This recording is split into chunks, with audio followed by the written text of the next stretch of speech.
नाज़रीन आदाब, कैसे हैं आप? आइए आज आपको एक दिलचस्प कहानी सुनाता हूँ।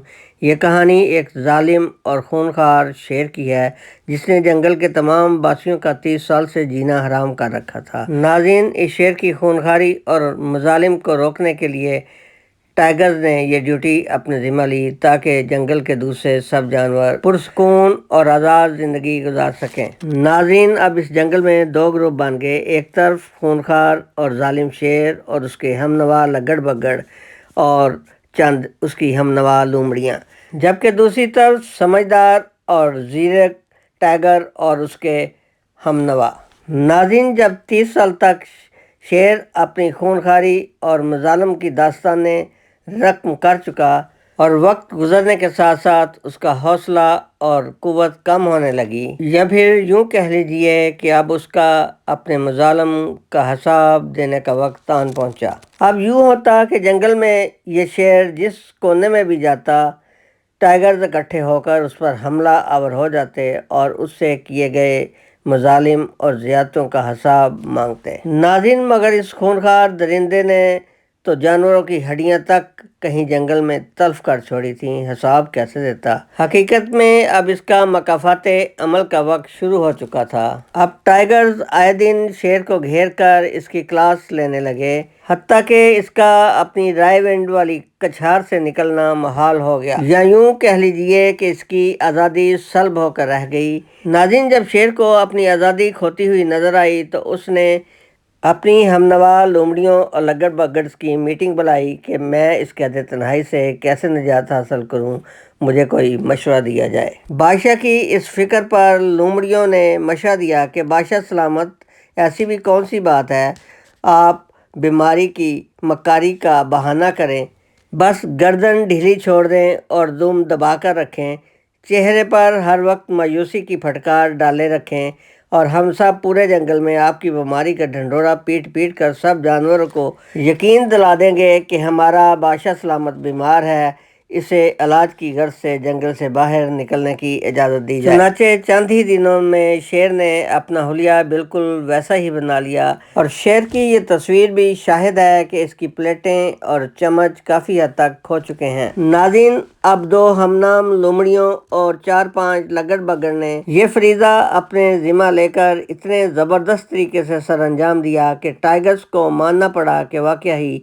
शेर बीमार है। चुनाचे बादशाह सलामत ने अपने प्राइवेट डॉक्टर से यह सर्टिफिकेट भी जारी करवा दिया कि शेर की प्लेटें और चमच बहुत हद तक गुम हो चुके हैं, लिहाजा इस पर रहम किया जाए और इसे इलाज की गर्ज से बाहर जाने दिया जाए। मगर टाइगर के हमनवा अभी भी हिचकिचा रहे थे और वो अपने सरदार टाइगर को इस बात की इजाज़त नहीं दे रहे थे कि इसे जंगल से बाहर जाने की इजाज़त दी जाए। नाज़रीन, जाहिर है बादशाह सलामत ने लोमड़ियों, लगड़ बगड़ और नाम नहाद डॉक्टर्स की टीम को डॉलर्स के अंबार नवाज रखे थे। उन्होंने कुछ ना कुछ तो करना ही था। उनको एक तरकीब सूझी।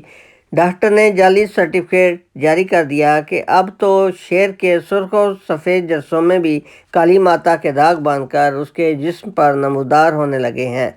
अब शेर की बीमारी का इलाज पाकिस्तान में नहीं रहा, इसे बाहर जाना ही पड़ेगा। चुनाचे टाइगर्स का सरदार रहमदिल था, उसने शेर को बगैर इलाज बाहर जाने की इजाज़त दे दी। मगर शेर की मक्कारी का बहाना उस वक्त फूट गया जब उसने जहाज़ में जाते ही टेबल पर पड़ी मुरगन गजाओं और फलों पर ऐसे हमला किया जैसे वो सालों का भूखा हो। लंदन एयरपोर्ट पर पहुंचते ही अपना साजो सामान खुद पकड़ा और बाहर जाने की राह ली और सीधा एवंसफील्ड जाकर सांस ली। और नाज़रीन, याद रहे कि ये वही एवनफील्ड्स की प्रॉपर्टी है। जब इसका टाइगर ने हिसाब मांगा तो कहने लगा कि मुझे तो इसका इल्म ही नहीं है, ये हमारे हैं ही नहीं। अब यहाँ आकर भी इसकी मक्कारी का भांडा फूट गया।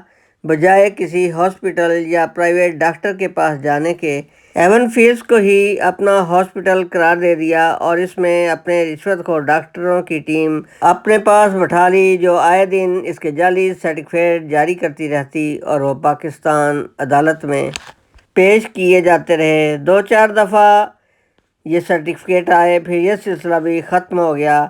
اب شیر لندن کے پارکوں، کلبوں، ہوٹلوں اور شراب خانوں میں کھلے عام پھرنے لگا۔ ناظرین، اس مکار شیر کو یہ علم نہیں تھا کہ میں جہاں بھی جاؤں گا ٹائیگرز میرا پیچھا کرتے رہیں گے۔ ناظرین، اب یہ شیر جنگل کے کسی بھی کونے میں جاتا، وہیں ٹائیگرز آن ٹپکتے اور اس کی کلاس لے لیتے۔ قصہ مختصر، اب 4 سال سے زیادہ کا عرصہ ہو چکا۔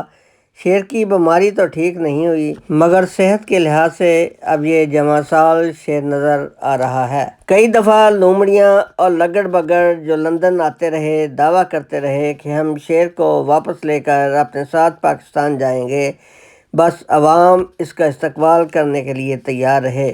جب یہ لوگ اسے پاکستان جانے کا کہتے تو شیر فوراً ہی بیمار ہو جاتا، کیونکہ اسے پتہ ہے کہ پاکستان میں ایک بڑا ٹائیگر ہے جس نے میرا جینا حرام کر دینا ہے اور مجھے سکھ کا سانس نہیں لینے دینا، اس لیے میں پاکستان کیوں جاؤں۔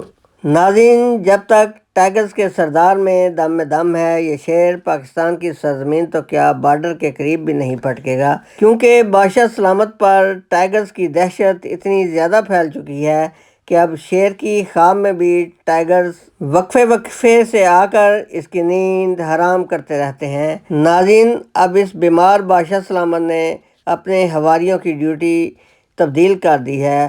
ان کو یہ ڈیوٹی سونپی ہے کہ کسی نہ کسی طرح ٹائیگروں کے سردار کا کام تمام کر دیا جائے، میں اس سے پہلے نہیں آنے والا۔ ناظرین، مگر اب جنگل کے دریاؤں نے بھی الٹی گنگا کی طرح بہنا شروع کر دیا ہے۔ شیر کے حمایتی سوائے چند ایک لومڑیوں اور لگڑ بگڑ کے اب کوئی نہیں۔ ان کا کوئی بھی جلسہ جلوس ہو، ان کی شکست اور ہزیمت کا منہ کھولتا ثبوت ہوتا ہے، مگر ٹائیگروں کا کپتان سردار صرف ایک ہی اشارہ کرے تو پورا جنگل میدان میں آن کی آن میں۔ اب پٹواریوں اور جیالوں کا دور ختم ہو گیا اور قیمے والے نان اور بریانی کی پلیٹ کھانے والے بھی اب ٹائیگرز بن کر ٹائیگر فورس میں شامل ہو کر اپنے سردار ٹائیگر کے گن گانے لگے۔ Thanks to watch and listen Dil Dariya T V.